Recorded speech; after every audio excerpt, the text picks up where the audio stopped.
bed. Oh, I want to tell No. you. I hit the button already. Hit the button already. Button's already. Restart. I hit it already. Hit it already. I'm hitting And look, restart. Scott, what is there? No, I can't. You have to just do your No. thing. Scott's here and Dev's here. Do your thing. 5, 4, 3, 2, 1. What's up, everybody? I'm Judge James. What's going on? You're so low. Like, You know, Scott, I pinged you. Scott and Dev are here. Scott, I pinged you on Discord. I've not heard back from you. We've had like a little bit of a savage renaissance over here, You've been pinged and been you thinking have not about you. responded? Well, I pinged Scott on Discord. I did ping. He didn't respond. But you know what? Sometimes I don't know what to say. You know, so he's been wicked busy, and I guess he's also living in Boston now. So don't mind the stuff behind us here. This is I don't know if anyone can tell. We have had some upgrades to the room. So Like that thing. like a lot of things here. Like nice for snow. instance, Is that new? Is this new? for instance, you know, Deb, you do need mouse guard. Look at that, right? So what's new? Let's see. My Deadlands badge is now on the wall here. If you can, let me move this over here. If you can see it better. Hold on. So we mounted it on a wooden coaster and mounted that to the wall. So that's there. That's pretty cool. And then back there, we got that burned wood thing. I got that. We get things in this room that are sort of like homages to games. And Cooper was playing a lot of Red Dead Redemption. I beat Red Dead Redemption, and then I beat the Undead Nightmare. And since Cooper's favorite way of playing Red Dead Redemption is to just drag people to the river and dump them off because he's kind of screwed up, we got that burned wood thing there. Trains. And then I got Is this some the game more where he stuff. ties him to the tracks? Yeah, he's an evil little How child. heaving. He's an evil little child. So look, that's a little higher, I think, and Yeah, this and is I better. think we're It's good. better I think we're good. Okay. So, well, hello. And I know we've been off for a Hello. few weeks, and I would like to thank Judge Evie for all of her acting and stuff and musicals that have kind of It starts taken again up next time. week. I know. It's been a challenge with your schedule. Why is this all wonky? Hold on, let me move this a little bit. There we go. Why is it so wonky? All right, so let's chat. Let's do we did the heyo and who we are, and just the real quick news. So I am 6 sessions now into the Flood for Deadlands, the Weird West for Savage Worlds Adventure Edition, and our campaign is like in full tilt, and it's going great. That's cool. And then we are preparing for a vacation, which will be off for 2 more weeks, which is in a few weeks. And Why 2 more weeks?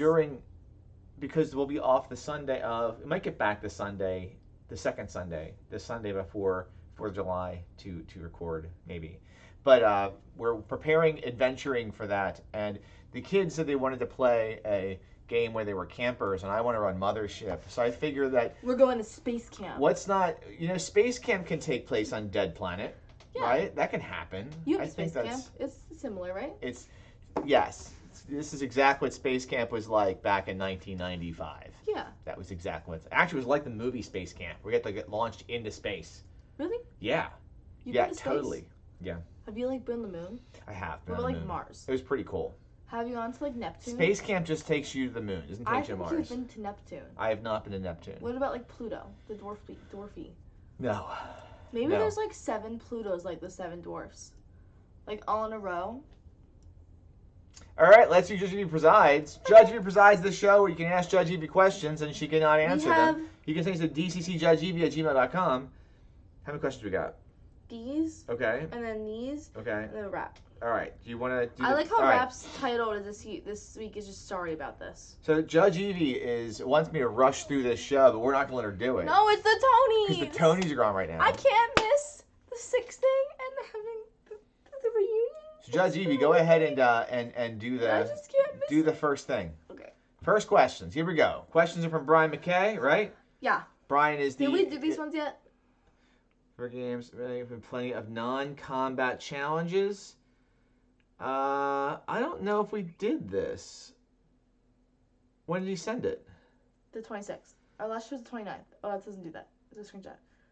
Wait, what? Wait. Yeah, May 26th. So we're good. We're good. Okay. Greetings, judges. Weather is getting better down here, nice and cool for autumn. Questions for your consideration. Okay. What are some of your favorite games or adventures that you've run that include plenty of non-combat challenges, or ways players can... My eye is really itchy. Always players can resolve. Oh my gosh, Bab, shut up. Always players can resolve Bab. situations without going straight to into combat. Non-combat What did I just read? adventures. Or some. Shut your mouth. Non-combat adventure challenges. I gotta think about that. Non-combat. Okay. I just my take, and I'm gonna DCC this a little bit. I think there are several of the DCC Lankmar adventures. I can't at the top of my head which ones exactly that give you a lot of chances for non-combat. Actually, I can. So, Gang Lords of Lankmar, which was I think one of my favorite Lankmar modules. It's a level 1 adventure by Harley Stroh. There's a lot of options in there to play through it in diplomatically and with role play rather than having to blast through it, you know, with combat after combat. So I think that I think in general the Lankmar setting is full of opportunity to role play yourself through and use stealth and subterfuge or persuasion to get through it. Mr. Citrus says, like, no combat during the whole adventure. I'm trying to think of adventure where there's been no combat whatsoever. Didn't Cooper have one of those? Yeah, I mean, Cooper, we played some Fantasy He just, Age. like, sneaks. Like a sneak.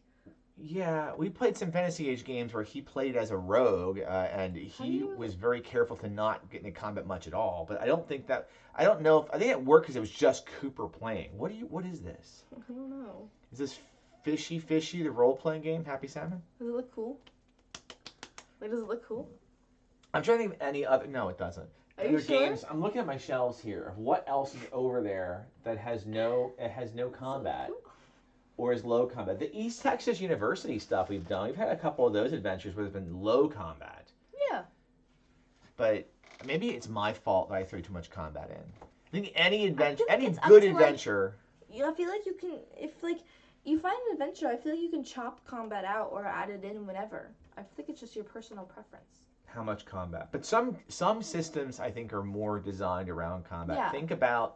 Think about Dungeon Crawl Classics or basic D&D or games where so many of the rules are for the combat, whereas you have the rules are based around you having fighting.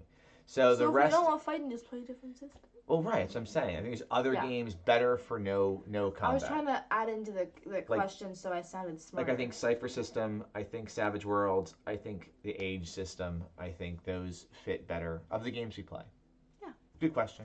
Next question. Question number 2. What game would you run and how would... Oh my god, there's hair in my eye now. Whew. What game would you run and how would you run it, given any space considerations such as limited dice, books, paper, etc. in the following locations, or you can discuss how you've run games in these places. At a campsite. This is so... I think have we answered this question? Maybe we haven't. So. Okay, at a campsite, mothership, because it's just a few pamphlets and some dice. Okay. Next question. On a beach. I think mothership. It's just a couple pamphlets. And you can get we sand did out run. of this. We did run. It was bad. We did run a game of the beach once. It wasn't that great. Mm-mm. Next. On an airplane. That'd be interesting. Mothership. It's just a few pamphlets. pamphlets. That'd be so funny. You bring the lights on the airplane. You like stick some lights on the chairs, and like everyone's like trying to. Running an RPG on an airplane would be tough. But I'm going to say Mothership again. I'm going to say that Wait, portability. There's one more. Few games are as portable as Mothership. What's left? On the International Space Station. Well, definitely Mothership. Look at that. All these. Essentially, so tonight's answer is Mothership. Can we go to the ISS just to play Mothership? Just to play Mothership. Could we actually do that? I think we totally. No, you can't. What's the next questions? We probably didn't take it seriously enough, but I don't know if I have a good. This one's a whole new email. Oh, okay. Here we go. From Brian. This was sent Wait. I did the day. salute. This was sent one day after that last email he sent. This was Cool. on May 27th. Cool. Yeah. Cool. How to specify. Yeah. How to specify. Bonus question for this week. Bonus round. What? Goodman Games has a massive bundle of Holding Out with a huge stack of the original Dungeon Crawl Classics adventures for D&D. They do. 3.5. They do. Have you played any of these? And if so, what are your impressions? I haven't. She hasn't. We own one of them. I think it's like DCC 50, whatever one is Monty Cook wrote, because then my friend Mark, who got it for me, Monty Cook signed it for him. That's true. But we haven't run any of them. Yeah. I'm sorry. Okay. We can't. What was the rest of the question? I'm trying to resist as I'm trying to limit all game purchases this year in it, but it's hard. Even though these were people 5, my hunch is that they're really good. I wish I could give you more Brian. feedback about it, Brian, but I just don't have any. I'm sorry. This is terrible. You can send more questions to dccjudgeev@gmail.com. Dev Presto asked, do I know anything about the MCG anniversary book? I might. But with that said, I don't know if I'm allowed to say anything about the MCG anniversary book. So just for anyone who doesn't know, my wife works for Monty Cook Games. I hear a lot in the background about things that are happening at Monty Cook Games, but I don't know how much of that is out in public and how much of it is in secret. I don't want to get Jen in trouble, therefore I don't know much about it. And I'm very careful not to say anything about it unless Jen is approving it specifically. And when I do talk about it, it's usually like after the Kickstarter has launched. Really ironic if she just brought tea down right now and she like said something. Yeah, you know what? Really, Jen should have brought tea down, and I could ask her about it. Let's see.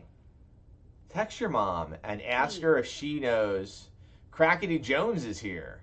Crackety Jones. Crackety Jones. Text your mom and say there's a question about the 10th anniversary. A It does look cool. About and I've seen it, and I've heard about it. MCG. I don't want to get in trouble about it. And Dad doesn't want to get in trouble. Come down. I mean, it's not like I don't think. I mean, Should we do the rap while we wait? So if you don't know, there is a link, and it's a tweet, Oh, the cover's so cute. and Deb just posted it, and it says they've taken GM and fan favorite convention modules from conventions of the years and combined into a gorgeous hardcover, releasing at Gen Con 2022. Oh. I really hope, like, I know one of my favorite adventures of all time, like full on. Deb's not trying to get us into trouble. I told Mom to come down, and I told Eli to tell Mom to come down. Speaking of, you should come down. Bring tea too, or coffee. And make sure they don't do the 6 performance on the Tonys. So my favorite adventure of all time, one of them was in the first Gen Con I was at, 2014, the Strange Adventure that year, which I'm totally showing on the name of it, but it started in media res on an airplane, and you had to infiltrate a house, where there was a cult going on kind of thing, and it was great, and I just loved it, and it would be great to see some of this module. Some of the modules at the conventions have been some of my favorite published MCG products, and they're just for the GMs. So hopefully, my assumption is that it's going to be those in there. Whether or not I know which ones will be in there, I cannot say. So, or do I know? I mean, we're gonna say don't know. Let's see. Crackety Jones says, teach my little nephews old school D&D. Old school essentials. They are 2nd and 3rd graders. That is an awesome age to get kids gaming. And he also said that T is dope. Good call, girl. So I'm trying to remember what D&D. The first D&D you D&D'd well was in 2013 on the floor of your bedroom before school with you, your mom, and Eli. Before school? Before bed. It was you, Eli, and your mom, and it was 2013, so you would have been 7 years old, and we were playing out of the old Rules Cyclopedia, which we still have over there. This is before you could get the thing reprinted through DriveThruRPG. And you played. Do you remember what you played? I remember what you played. You think I remember that? I remember what you played. I was remember over half my life ago. Eli was playing a fighter. Eli was a fighter. Yeah. And your mom was Eric the Cleric. That's terrible. It was awful, an awful character name. Why would you name your character that? Why was your mom Eric the Cleric? And then you played like a pixie or something out of, there was the Tall Tales of the Wee Folk book, because Evie was really insistent on being like a fairy or something, if you didn't know. That sounds about accurate. Where's our tea? Oh, look at this. I was watching the Tonys. You're watching the Tonys. Did they do the 6 performance yet? No. What about Spring Awakening?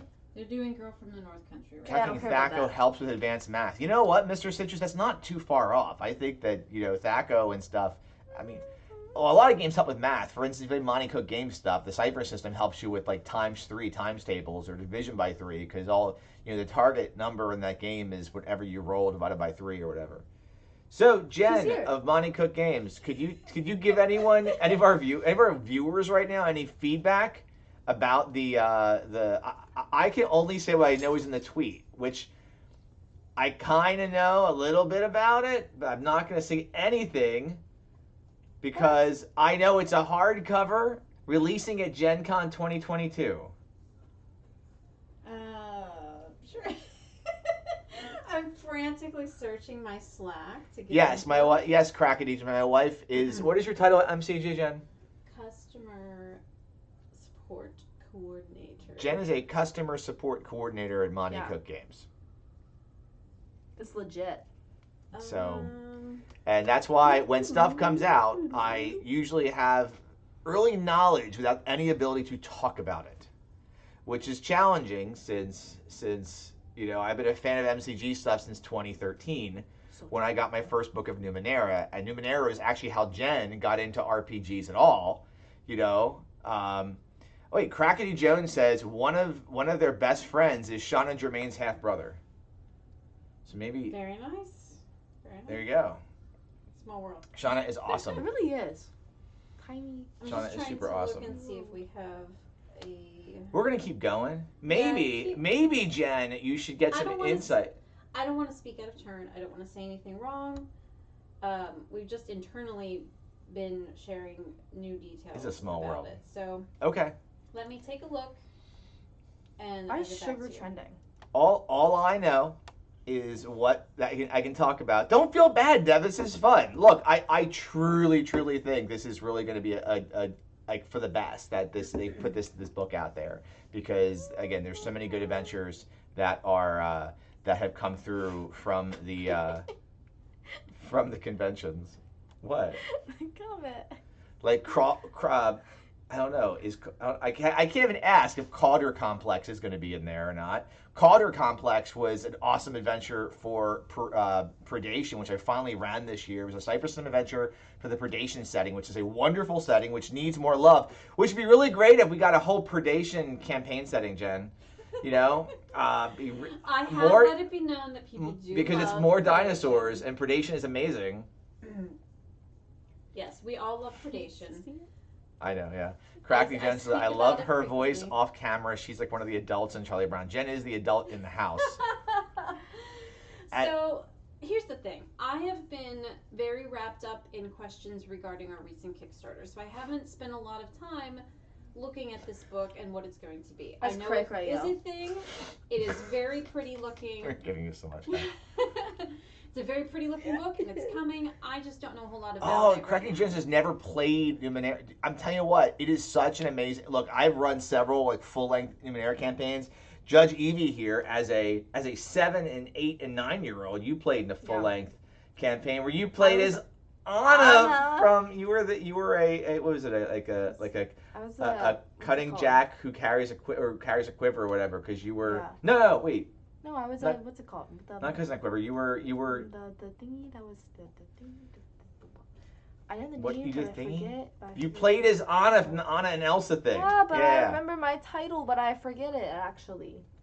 Totally worth it, especially with a new, complete honesty, completely worth doing a full Numenera campaign with all the new stuff that's out with the Discovery and Destiny books, because you get 3 more types. And the rules for Iotum are really, really cool. I ran a lot of Numenera, in the late 2000 teens, and got back into it a bit during the pandemic and with some online gaming. So totally cool. So the announcement does list the adventures. Oh, does it? Mm-hmm. Does it? Are you sure you can say them? The announcement? Okay, here comes the announcement. Are you positive? Are you positive I can say this? Well, it's not in the announcement. This is taken from Twitter, so if you click on All right, here we go. I guess they are listed here. Okay, so here we go. There's 10 adventures listed. Okay, so we've got Forgetting Doomsday, which, all right, so Forgetting Doomsday is freaking awesome. That is a really, really great adventure. Really, really good adventure by Shauna Germain. The Hideous Game by Monte Cook.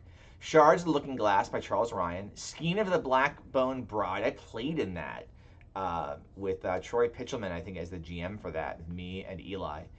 Assault on Singularity Base, a multi-party adventure. That thing is like legendary. Castaway by Charles Ryan. I think we played in the demo for that at PAX Unplugged. Infinity Shift by Dennis Detweiler. The Takings by Charles M. Ryan. Tyrant's Key by Bruce Cordell, also presented for 5e. And one of my favorite adventures of all time, ever, Eschatology Code by Bruce Cordell. I can say it. So Eschatology Code is the one that I ran twice at Gen Con 2014. Legendary adventure. I've run it so many times. I would say that book will be worth it just for Eschatology Code. Yes, Raising Jen. my hand off screen. I will say that everybody that runs games for us at Gen Con, any game, any number of games, anyone that runs a game for us at Gen Con will get this book. So you heard that. So you're looking to run events. I think GMs are still needed, right? Yes. For Monte Cook Games, and if you run games at Monte Cook, running games at Gen Con, you will get that book in hardback. It's only going to be in hardback. That's badass. So think about that. And yes, Deb, it's a multi-party adventure. So I've actually never done anything with Singularity Base, but Mark Plord, my co-host on Glowburn, and he is in all my campaigns as a player.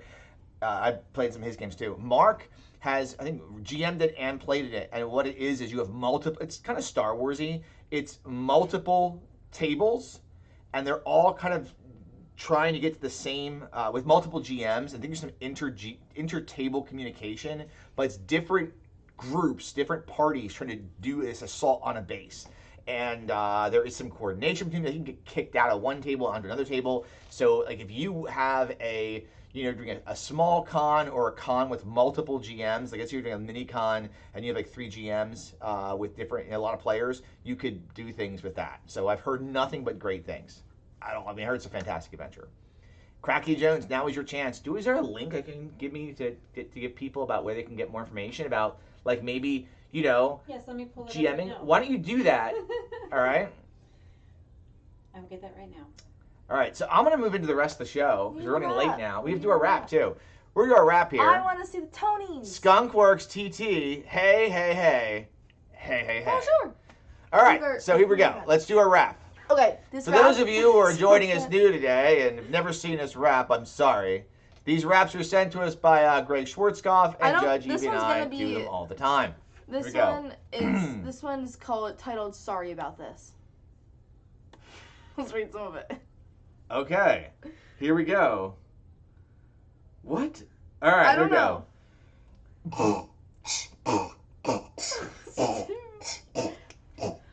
Monday holiday and I'll be away, so I have to say there's no rap. Guess Chris is insane, but won't take your plane. My masquerade routine is a trap.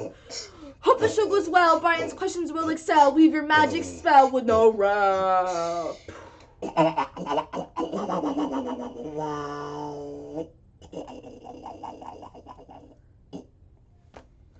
Greg, thank you for the rap. Again, you can send questions to dccjudgeevie@gmail.com. Which you should do. And there will be more terrible raps from us. That is correct. All right. So, why are we getting pinged on this? I'm going to X out of it. What the shnikes? Leave us alone.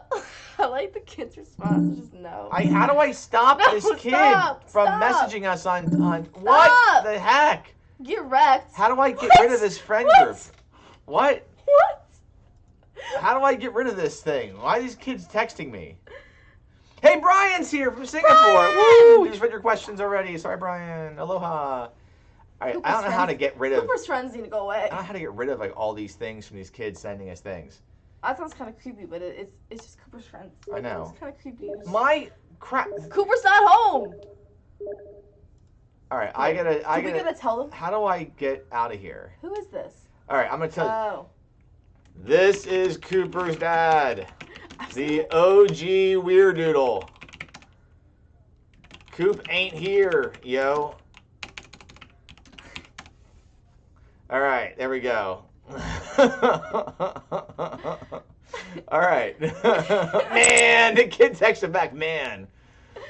All right, so let me get back to the show here as we're getting attacked here on Steam Steam chat.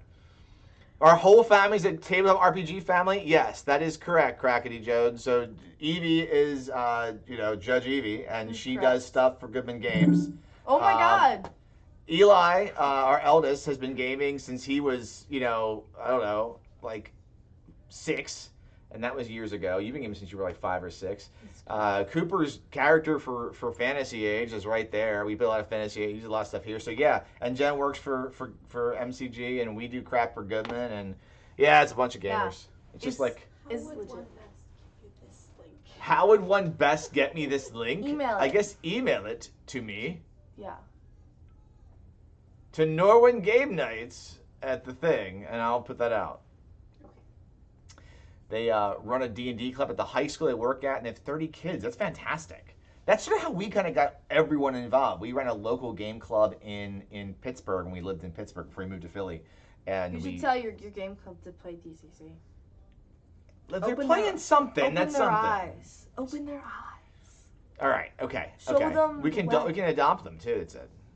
So Doghouse. what was an adopt people? Adios. All right, we're gonna go Look. into the part of the show what's like the topic What's our of the show show. about? Decluttering. We'll do this quick Oh, I'm because so I know bad we're at that. over here. Maya, So- we still don't have tea. He ran Sailors. Oh, that's a good module. Sailors is like a fantastic module. This is good. And legit. there's the tournament this summer is going to be. It's a escape. It's the new tournament. Is it? Not We secret. talked about the tournaments. I was like, The tournament coming up this summer. yeah. It wasn't like a secret. It was like, All right, anyway, so what we're talking about today Hit is my elbow just on this chair. decluttering your gaming collection. We discussed it before, like offloading stuff, and that's why the behind us is kind of a mess because these are things that we're selling over here, and we thought we'd talk about how easy it is and some Great. different ways you can get like pare down your collection, and even if you should pare down your gaming collection. As some people want to collect and collect and collect, but like for us, we want to have money to get more cool stuff. this is And more RPG stuff and money for Gen Con and more art for this room, for the Dungeon Tavern itself. So what we thought we'd discuss is, why should you pare down your gaming collection and get rid of some stuff and declutter? And some of the questions you should ask yourself are, why don't you read the questions What? about the questions here true. about No, my why? gaming shelf in my room is actually very decluttered. Because you don't have that much stuff except That's for not these. true. Is it you have a lot of DCC stuff, but you I bar- have one shelf. and it's all DCC stuff pretty much. It's not true. It's pretty much mostly DCC There's stuff. like, It's okay. It's not a bad thing.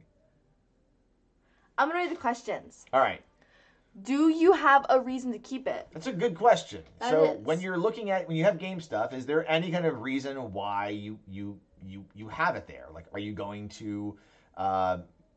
You're gonna access that book again? If you think you will, then you might want to hold on to it. And But if you're not, kiss get goodbye. rid of it. And the next Peace out. question. are you going to play it or read it again? Good question. People like reread books. Yeah, Evie. People reread books sometimes. Like, I don't think I'll ever run the Dark Sun campaign setting again, but I have a hard time getting rid of it.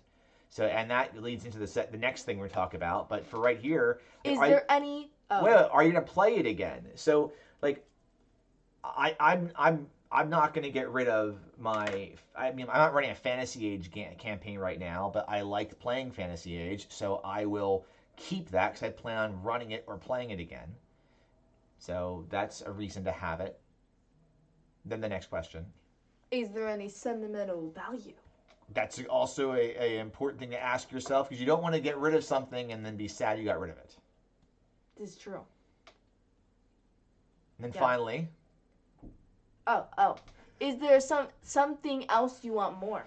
so is there if there's a possibility that you want something else in your collection and you need to bridge the gap to get to it on the money side, then maybe yes, maybe you should go ahead Kiss goodbye. and Peace get out. something else.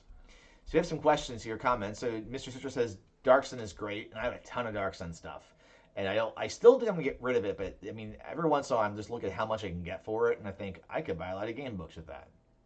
So Skunkworks is asking, what's the best RPG book you ever purchased? I don't know. What do you think? Can I look over the collection over here? The best RPG book I ever purchased.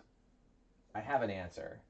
I have an answer too. What's your answer? What do you think my answer is? I don't know. Go ahead and say it. What do you think my answer is? I know what your answer is. Well, I know your answer is. Okay, well, you go first. I don't actually know what your answer is. I bet your answer is going to be Death Slaves of Eternity. It's not a book. Yeah, but it's the only RPG book you've actually purchased yourself. No, it didn't. What else did you buy yourself? That I haven't bought for you. That's true. There you go. Sucker. Yeah, that's true. Best RPG book I've ever purchased. All right. I'm not just saying this, I'm crushing on it right now, but I'm gonna say that that because of what it did, the best RPG purchase I've ever made was the deluxe edition hardback Savage Worlds book in 2012. And the I reason thought you were gonna hold that up. no, the reason gonna I say say that's a that is that pamphlet. up to that point, all I was doing gaming wise was D&D, just only D&D, with the occasional Deadlands classic stuff I throw in there occasionally, and I hadn't explored RPGs outside of D&D and pretty much for that time. And when I was on the hunt to try something different with my friends, D&D 4E was winding down. We had run a 100+ 4E campaign. I was looking for something to run, something that was kind of pulpy, and I picked that up at Phantom of the Attic Games, and playing Savage Worlds led me to trying other games. And then a year later, I was playing Numenera because I was trying other systems out that weren't D&D based. And between Savage Worlds and Numenera, my eyes were open to all these different RPGs. And then I was you. I opened my eyes. the other reason it's so important is if I wasn't playing Savage Worlds, I wouldn't have discovered the Smiling Jack's Bar and Grill podcast, and that eventually led to me listening to the Roleplay DNA podcast. And on Roleplay DNA, they were talking about a crazy game called Dungeon Crawl Classics, and I picked it up because I heard them do an actual play of it, and that was it. For some reason, I thought you were gonna say bluegrass music. No. That's you. So you. No, so that's the best you book I've ever invite- purchased. you For would that have reason, listened. Skunkworks. For that reason. All right, so we've got 3 different levels of difficulty for getting rid of your books, and we've ranked them easy, normal, and challenging. Yeah. So the easy way to get rid of your books, I think the easiest way doesn't cost you anything and doesn't get you anything, and that's to donate books to libraries and schools. Yeah. And we've done that a few times. We also, that's how we got rid of most of our 5e stuff. Like when we did that, when I dabbled in 5th edition last year, briefly, because That that's was the kind of last game year, we it was the year play. Before that. No, it was last year. It was last summer. It's not. Yes, it was. It was not. I can prove it to you. I ran the Last Talos summer? campaign. Yeah, I ran the Talos campaign last summer. That was last summer. Oh, Yeah. I think I'm probably about like a bajillion. When I dabbled in 5e for a very short time, afterwards, I wanted the books out of the house Some because dark this wasn't days. my thing, and we donated them to your school, to the, Oh, the yeah. role-playing club. I do remember this. There we go. That's the easiest way. Another easy way would be to take them to a used bookstore or half-price books, and we did that today. We did a trip today to Kathy's used books in Haverford. Try to catch that. Oh my And God, we I have dumped it. off a bunch of, that was paperbacks and stuff, but you can usually get decent money and you can get money in store credit maybe, and then buy more books. The half-price books in Pittsburgh does it too. Then finally selling them to friends. If you have a friend or whatever and they want a book on your shelf and you want to offload it, and you can do that pretty easily just by saying, hey, give me money and here's a book. I would And say if you do this, the then normal difficulty would be to sell it on social media in general. I've been doing that today on both Discord and Twitter, offloading some books. And this is just like, what I usually do is, and I take some risks that I may not get paid for them, but obviously, so it's not the safeties of eBay. But I mean, I guess I'm a trusting person in that regard. I go on Twitter or eBay or Twitter and on my Discord server, and I'll say, hey, this is what's selling. I'll put a link to my Google Doc of what's for sale, how much I'm selling it for, and usually the same folks buy stuff that are on the hunt for different games, and I just get there. I used to sell via media or shipped via media mail, and then after it's in the mail, I tell them how much I'm asking for, and I've never been stiffed. So most people I work with are pretty trusting, or I'm pretty trusting, and it all works. The other way would be to sell with a partner. Like, for instance, I sold my entire Calyx Cube worth of Ravenloft stuff. And actually, what I did was I sent it to my friend Dieter, who has a bookstore called the Wizardarium, which I'll put a link to on the here. But he has all of my second and third edition Ravenloft stuff, and we're gonna work together on trying to sell that. 'Cause some of that's pretty valuable, and I did not feel comfortable just offloading that myself. So we're partnering up for that. So I'll put that link in the show notes. I'll put it here in the chat. I don't think it's up yet, but I'm sure at some point he will have it. So, oh, cool! Mr. Sisters got their stuff. Yay! So, which is awesome. So, thank you for for taking part in the donations too. I really appreciate that. That was the last show. I think the hardest way to sell stuff, personally, I don't like selling through eBay. I find eBay to be challenging, and a little scary. It looks kind of sketchy. I don't think it's sketchy. I just feel like it's. I used to watch people buy those like used American Girl dolls on eBay, and then they got scammed, and they got really badly shaped. Well, I mean, I'm the one. And so they used to shape. I'm the one selling people stuff, so it's not the other way around. Oh yeah. More or less, I just worry about people out there that are going to be like, just claiming that things happened, that the books that didn't happen. I mean, obviously, if someone doesn't get a book, I'm going to credit their PayPal back, which is why I think for smaller books, or for, I've been doing some trade with friends for DCC modules that I've already run. I mean, I'm not, if they don't get something, I have no problem just giving their PayPal money back, or PayPaling them back and whatnot. But once you go into like higher price books, like if I was ever to sell my Dark Sun collection or my basic D&D collection, I'd want to do that more officially. So that's the difficulty levels that we have there. And let's see, Brian's got some chats. Brian says, big fan of donated both 5e starter sets and essential sets to kids, teens who want to get into D&D. Really big fan of donating to libraries. Our library system where we lived in Atlanta had a ton of 5e books and some Pathfinder and Cyberpunk 2020. Would have loved to see other game systems books there, but the fact they had any RPG books was pretty cool. I think it's crazy you can find books in Target. I think that's crazy. Yeah. But that's how we're decluttering and what we're doing. And yeah, I've got a couple books left up here. I actually did pretty well today. So hopefully we'll continue to do well in offloading some stuff. So you can check out our stuff on Twitter, and we have it listed about. Oh wait, Savage Scott W. Scott Woodard saying RPG Auctions is a great Facebook group for selling. Yep, and like I said, going through social media is great, but there's definitely locations to do that at. And check out that Facebook group. Then I'm not on Facebook, but I know friends that do sell through Facebook and have had great experiences with it.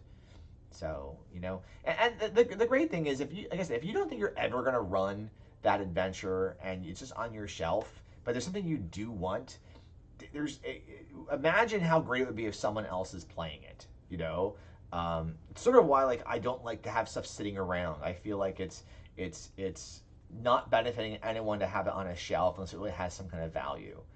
And so that's that. So I think we're going to move on. So you can go back to your Tonys. We're running over here. No Kickstarter shoutouts this week that I have to speak of. If you have any you want me to talk about, please send them to us. Trying to look over here. Again, since we're back into been playing a lot of Savage World stuff, I do want to note that you can still do the Game Changers over at Pinnacle Entertainment Group, and they've got them up still for a Fantasy Companion, the Deadlands Guide to the Weird West, Hell on the High Plains, Holler, and the Superpowers Companion. I did break down and I did pre-order Holler, the Appalachian Apocalypse, because the fact that I've done the Appalachian stuff for Shutter Mountains, and now that I don't have it. One of the benefits of Gen working for MCG is usually we get a decent run at getting all their stuff when it pops open. So I know we're gonna be getting what's it called? What's the thing called that Cypher just kickstarted? that I'm trying to think of. My brain is. I can see the. God. Yeah, the. What the gods of Appalachia? What's it called? Yeah. Isn't it called Gods of Appalachia? No, it's like No. it's like dark gods of. Why You guys know what we're talking about. Yeah, now I gotta look it up because I'm just totally.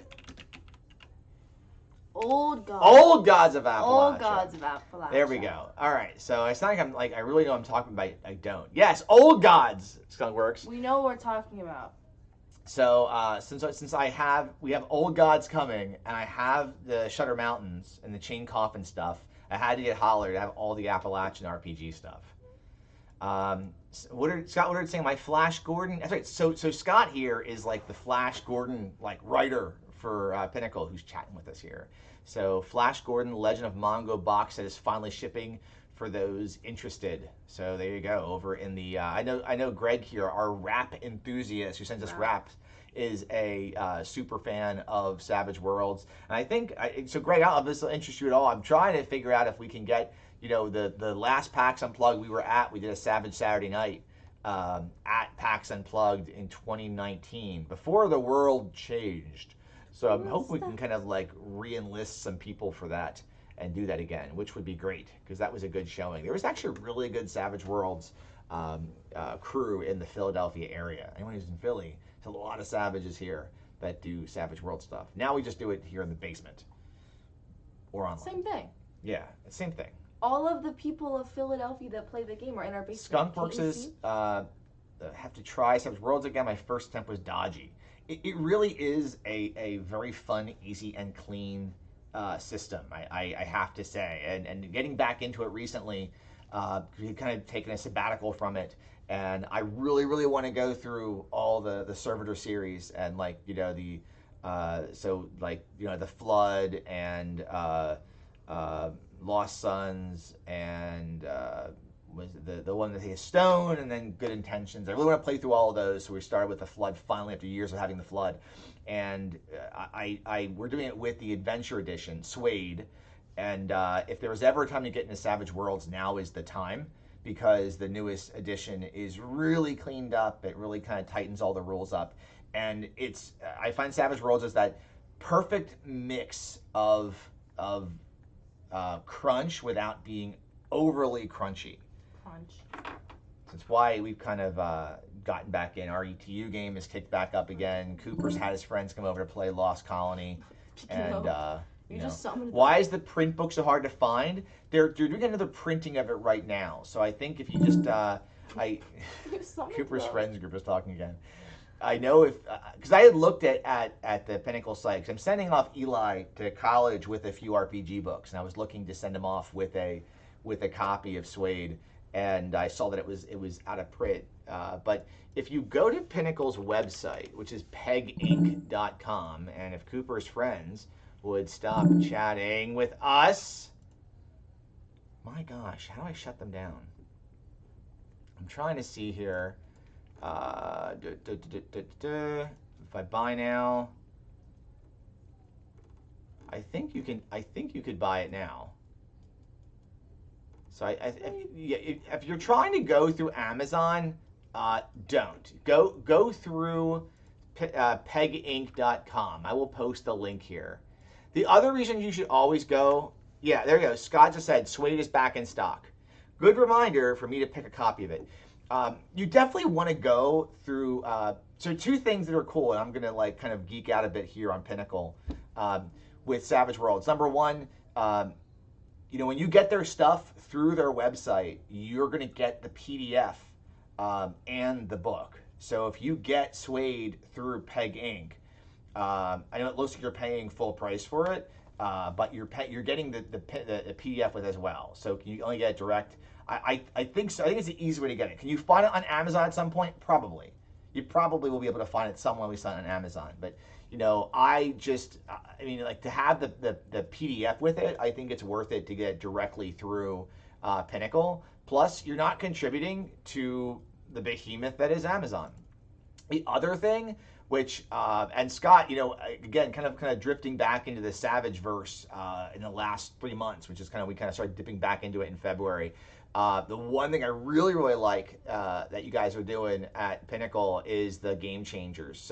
So game changers, if you don't like doing stuff for crowdfunding through Kickstarter, if you have concerns about Kickstarter and the whole Bitcoin cryptocurrency thing, so Pinnacle has their own internal crowdfunding platform called Game Changer, and you could pre-order your games through that system. And I think the same amounts, what you would get from kickstarting it, you get the same levels. So, I mean, I've done 3 of these already. I did it for the Fantasy Companion, Hell in the High Plains, and Holler, because why not? And I would much rather give my money, get the Pinnacle that way than to do it through Kickstarter. Not that I have a problem with kickstarting per se. I mean, I'll do them, but I would much rather do it this way.